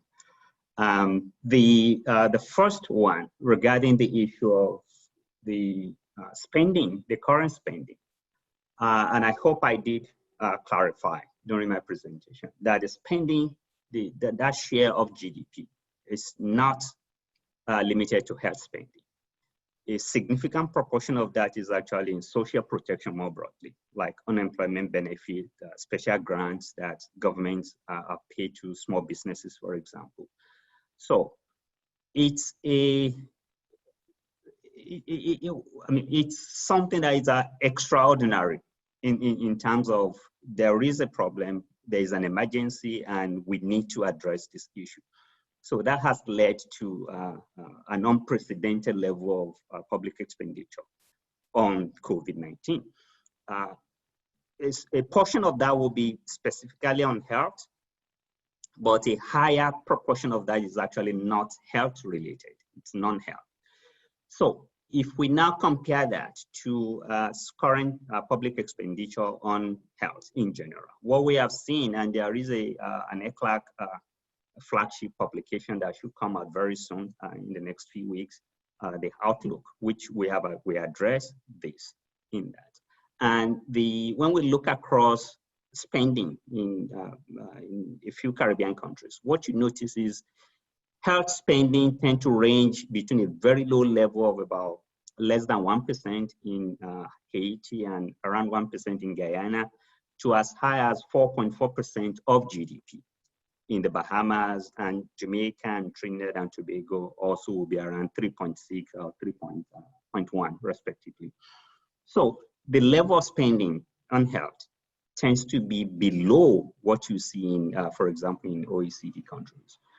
But in terms of the specific spending on NCDs, we don't have that information. So this would be an area where we did more research to actually disaggregate the level of spending specifically on NCD as opposed to health in general. What we do know is the cost of NCDs, which do not necessarily, would not translate to government spending alone. So we know that NCDs are very high cost, and we actually need more recent study to revise those estimates that we've had for a while now. So with the current situation, I will expect, and this is a projection based on my own analysis, that with the significance that public health in general has become out of COVID-19, I do not anticipate that there will be reduced spending on health. If anything, it will be contrary. It will be the opposite direction, where governments are likely to put more expenditure. They are likely to increase their expenditure on health. And because of the evidence that NCDs tend to be a risk factor for more severe cases of COVID-19 and death, there will be a greater focus on NCDs as well. So I do not anticipate that there will be this increased spending on COVID-19 in general will be to the detriment of expenditure on NCDs. But again, that's something that we need to investigate further. And I think the last one was in terms of the significance of this going forward.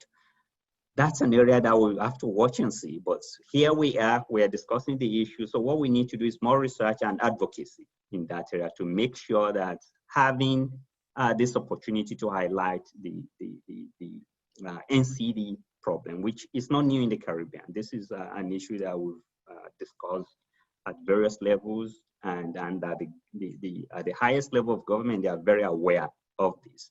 And we just need to keep focus on the discussion on NCD and the focus to actually address, devote more public expenditure to addressing the risk factors, as well as providing more treatment to address NCDs.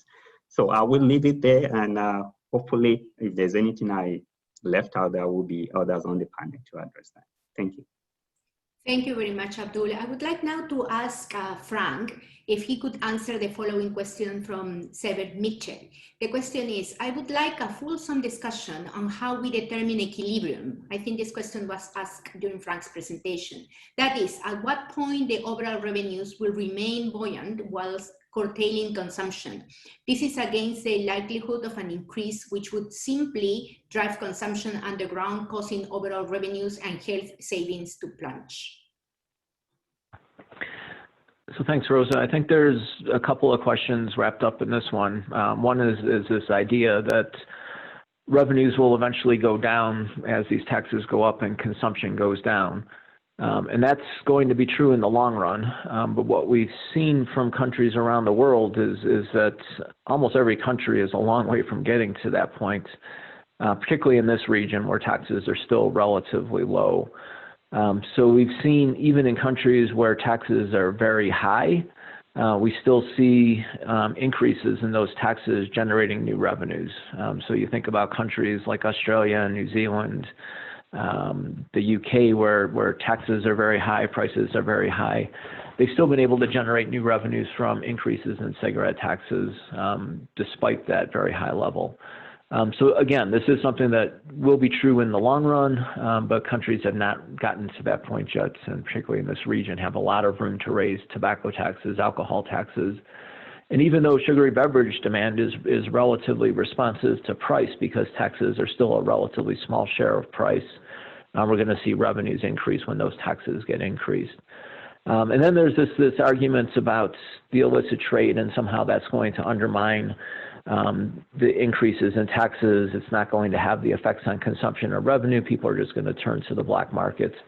And again, as I showed, the global evidence shows that that's not the case. It shows that we can raise taxes, we can see real reductions in consumption, real increases in revenues, And that happens even if there is an increase in illicit trade. But again, the way to deal with that is to take on the illicit trade directly and to not allow that to deter governments from raising taxes.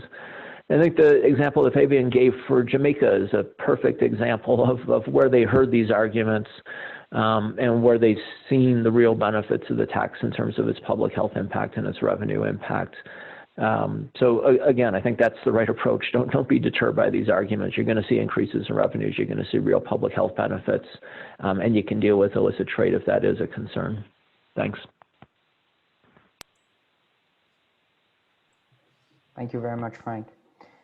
So I will move on with the last question. Sorry, because of time. We are trying to answer every question by writing because we are now missing some time to continue the webinar. I will ask that final question to Rosa, please. So it's more common from Beverly Barnett. Caribbean cultures and economies are intertwined with alcohol consumption and production, mainly rum. It appears that very specific evidence and messages are needed to persuade policymakers to meaningfully tax these products, including evidence of the health, financial, societal, and development cost of alcohol consumption. Research in this area will be helpful. Right on, Beverly, precisely. So I think Frank mentioned it briefly during his presentation, but there is indeed a gap in the evidence that we have on alcohol and effectiveness on alcohol taxes at all the levels that you have mentioned in our region in general. And so in summary, what we have is very strong evidence on the effectiveness on tobacco taxes and also on to counter the arguments mostly posed by the tobacco industry against them. And this evidence we have from all countries, different income levels, and we have emerging evidence, many evidence coming up from our region in terms of SSB taxation, but we do have a gap and we do need to work more on raising evidence on alcohol taxation. And I'm happy to say that PAHO is moving forward on this. We are happy to collaborate with, and I'm looking forward to collaborate with the partners here in this webinar to strengthen the evidence that we have on this and support policymaker decisions on this. So we are running out of time, as Maxine said, so I would like now to invite Catarina Camariñas from ECLAC to give us the final remarks for this webinar. And thank you again, everybody, for joining us. Catarina, the floor is yours. Good morning, everyone. It's still morning here in Trinidad and Tobago, where I'm at. So it is my great honor to be with you for this closing of this webinar on this very relevant and timely topic of the role of health taxes in health systems during and post COVID-19 in the Caribbean. We have now reached the end of this meeting. This has been, I hope, a very fruitful morning with very rich and illustrative cases, as we have heard, also very interesting debate. And as we wrap up, I wish to highlight some of the key topics that were raised during our discussion. Firstly, this very important lesson that we are learning as the coronavirus that has claimed more than 1 million lives worldwide and over 4,000 in the Caribbean. This global lesson about the deadly relationship between an infectious disease, COVID-19, and non-communicable diseases. Therefore, the promotion and importance of Agenda 2030 Goal 3 on ensuring healthy lives and promote well-being for all at all ages seems to be even clearer and more relevant now, and also in its overall implications to sustainable development.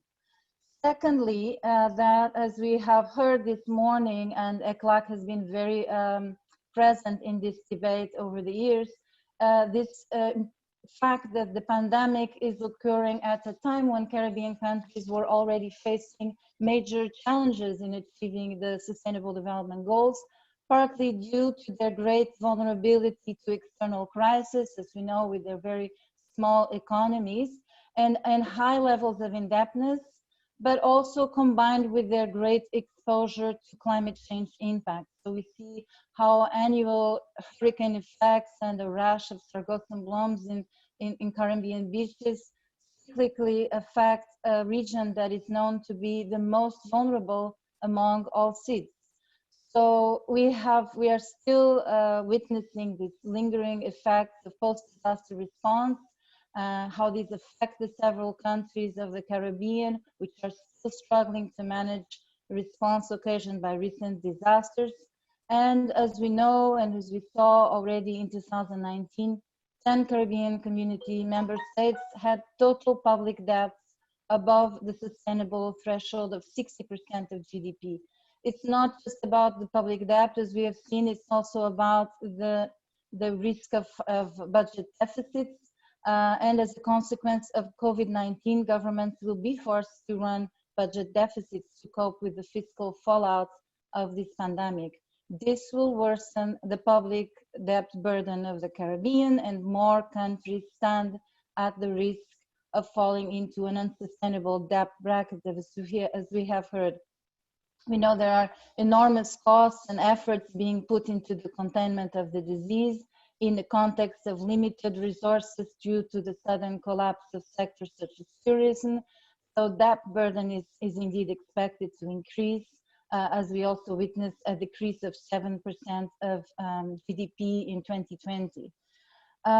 Thirdly, during this webinar, we have put emphasis on the solutions. So looking ahead, if we do not find ways to refinance this debt, we will not easily secure the macroeconomic structure to allow us to make the investments needed in the health, education, housing, environment, and resilient infrastructure that are required to build the resilience and sustainable development of the region. So we know that the health and socioeconomic crisis generated by this pandemic will persist as long as the more vulnerable nations and populations within nations are excluded from access to services, solutions, finance, tools, and strategies to respond adequately to these new challenges. So investments in social inclusive development will indeed be crucial to avoid that this health crisis does not escalate into a humanitarian and development crisis. And in particular, as we have heard this morning, in this uncertain context of crisis, the investment in health and other social services through health taxes as an option, as argued today, must be seen as an option to finance these critical investments. Inequality matters and must be addressed in a decisive manner because it affects social cohesion, and from a political standpoint, it is crucial to promote social good and overall sustainable development. Therefore, in the response to the pandemic, we are now realigning efforts with the initiative of UN Secretary General Antonio Guterres to build back better, aiming to turn the recovery process into a real opportunity for shaping a healthy and resilient future.